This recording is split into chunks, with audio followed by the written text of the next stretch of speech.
Hello everyone, అందరికీ నమస్కారం అండి. ఈరోజు నేను ఈ వీడియోలో మా పిల్లలు స్కూల్కి వెళ్ళిపోయిన తర్వాత ఇంట్లో చేసుకున్న పనులు మీకు చూపిస్తానండి. ముందుగా దివాన్ కాటు శుభ్రం చేసుకొని సర్ది పెట్టేసుకున్నాను. ఇక్కడ మీకు చూపిస్తున్న బొంత నేను కుట్టించానండి. ఇంట్లో చాలా చీరలు ఉన్నాయి, వేస్ట్గా పడేయడం ఎందుకని చెప్పేసి ఇలా మంచానికి తగ్గ 6 పరుపు కుట్టించేసుకున్నాను. దాన్ని లోపల వేసేసి పైన ఇలా దుప్పటితో కవర్ చేసేసుకున్నానండి. ఇంకొక చిన్న మంచం మీదకి ఈ చిన్న బొంత కుట్టించానండి. ఇది రేట్ వచ్చేసరికి చిన్న బొంత 150, పెద్దది 400 తీసుకున్నారు. పెద్దదానికి 10 చీరలు పట్టినాయండి, ఈ చిన్నదానికి 4 చీరలు పట్టినాయి. మొత్తం అన్నీ అలాగా కుట్టించేసాను. కట్టలేనివి, అలాగే కాస్త అటు ఇటు చిరుగ్గా పోయినగా ఉన్నవి అలా బొంతలు కుట్టించేసాను. తర్వాత కబోర్డ్స్కి కొత్తగా కర్టెన్స్ కుట్టించానండి. పండగ వస్తుంది కదా, మొత్తం అన్నీ ఇల్లు శుభ్రం చేసి పెట్టుకుంటున్నాను. చూస్తున్నారా, ముందున్న దానికి ఇప్పుడున్న దానికి తేడా గమనించండి మీరే.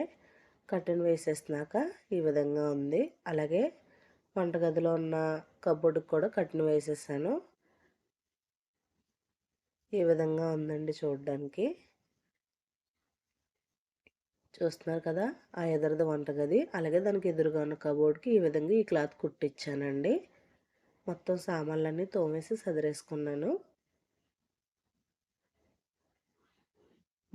మాకున్న ఇల్లులో నేను ఈ విధంగా సదురుకున్నానండి మొత్తం అన్నీ కూడా. చూస్తున్నారు కదా, మాకు ఇక్కడ బీరువా దగ్గర చిన్న ప్లేసే ఉంటుంది, అందువల్ల అలా మొత్తం అన్నీ ఒకే రూమ్లో సదురుకున్నామండి. ఇక్కడ కిటికీకి కర్టెన్ వేయాలా వద్దా అని ఆలోచిస్తున్నాను. ఈ విధంగా సదిరాను. ఇంట్లో ఉన్న వస్తువుల్ని వేయాలా వద్దో కొంచెం చెప్పండి, వేస్తే బాగుంటుందో లేదో. మరి అన్నీ కటిల్లా ఎందుకులే, బాగోదేమో చూడడానికి అని అనిపిస్తుంది. గాలి కూడా రాదేమో అని భయంగా ఉంది. మా అన్నీ కడి నుంచి కడకి ఉంటాయండి గుమ్మాలు. సో ఒక తలుపు తీస్తే ఆటోమేటిక్గా కడి నుంచి కడకి గాలి వెళ్తుందిలేండి, రెండు వైపులా గాలి వస్తుంది. చెప్పడం మర్చిపోయానండి, మీరు ఫస్ట్ టైం నా ఛానల్ చూసినట్లయితే ఖచ్చితంగా లైక్ చేసి సబ్స్క్రైబ్ చేయడం మర్చిపోవద్దు. మీరు చేసిన లైక్, సబ్స్క్రైబ్ మాకు ఎంతో హెల్ప్ చేస్తాయండి. వీడియో మొత్తం చూసి నచ్చితేనే లైక్ చేయండి. తెచ్చిన సరుకులు సదురుతున్నాను. 2 కేజీల డబ్బాకి సరిపోయిందండి కరెక్ట్గా. 2 కేజీలు శనగపప్పు, పచ్చిశనగపప్పు తెచ్చుకున్నాము. అది అందులో పెట్టేసుకున్నాను.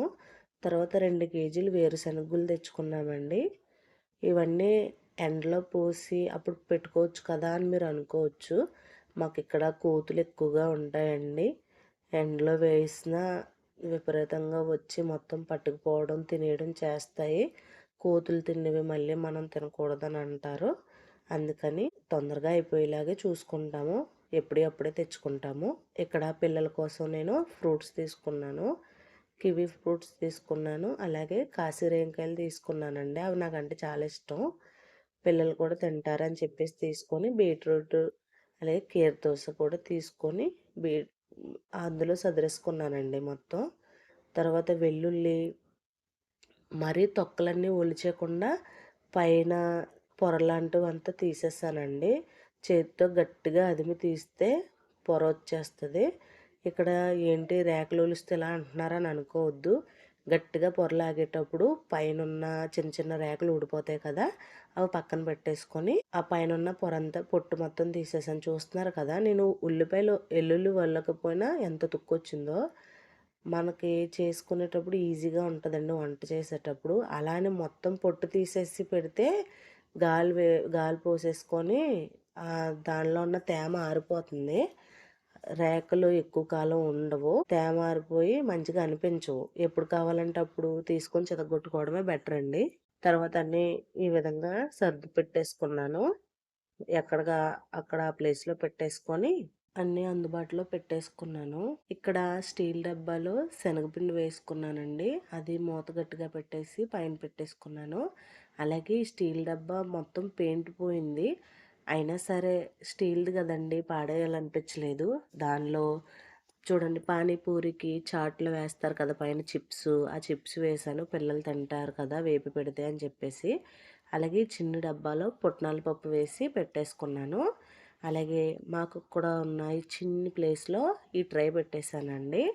కంటికి కనపడేలాగా ఉంటే గమ్మున తీసి తినగలుగుతాం కదా! నేను చాలా సార్లు ఫ్రిడ్జ్‌లో పెట్టాను. ఎన్నో సార్లు నేను తినలేదు, పిల్లలకెట్టలేదు. అలా చాలా సార్లు పడేసిన రోజులున్నాయి. అలానే మీకు డబ్బులు ఎక్కువైపోయినాయి అంటే కాదండి.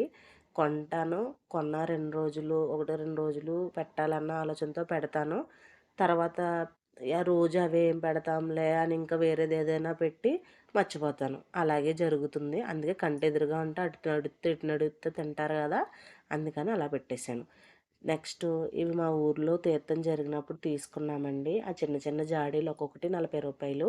అలాగే కళాయిలో ఒకటి ప్యూర్ ఐరన్ ఉంది. ఇంకోటి ఇది ఇప్పుడు చూపిస్తున్నాను కదా! ఇది బీట్ మూకుడు అంటారు కదా! అదండి. 2 కూడా చాలా వెయిట్ ఎక్కువున్నాయి. అవి తీసుకున్నాను. ఎందుకంటే ఈసారి నుంచి కూరలు అందులోనే వండుదామని చెప్పేసి తీసుకున్నానండి. చూస్తాను ముందు రాబోయే వీడియోల్లో మీకు చూపిస్తాను. తర్వాత జాడీలను శుభ్రం చేసేసుకొని నాకు వంటగదిలో ఒక స్టాండ్ పెట్టేసి అందులో పెట్టేసుకున్నాను. చూస్తున్నారు కదా! నాది చిన్ని వంటగది అండి. మీకు గతంలో చెప్పాను స్టాండ్ పెట్టుకోవడం కోసం ఎడమ వైపున ఖాళీ ఉండదు. కుడివైపునే పెట్టి తీస్తాను యూట్యూబ్ వీడియోస్ కూడానా అని చెప్పేసి చెప్పాను.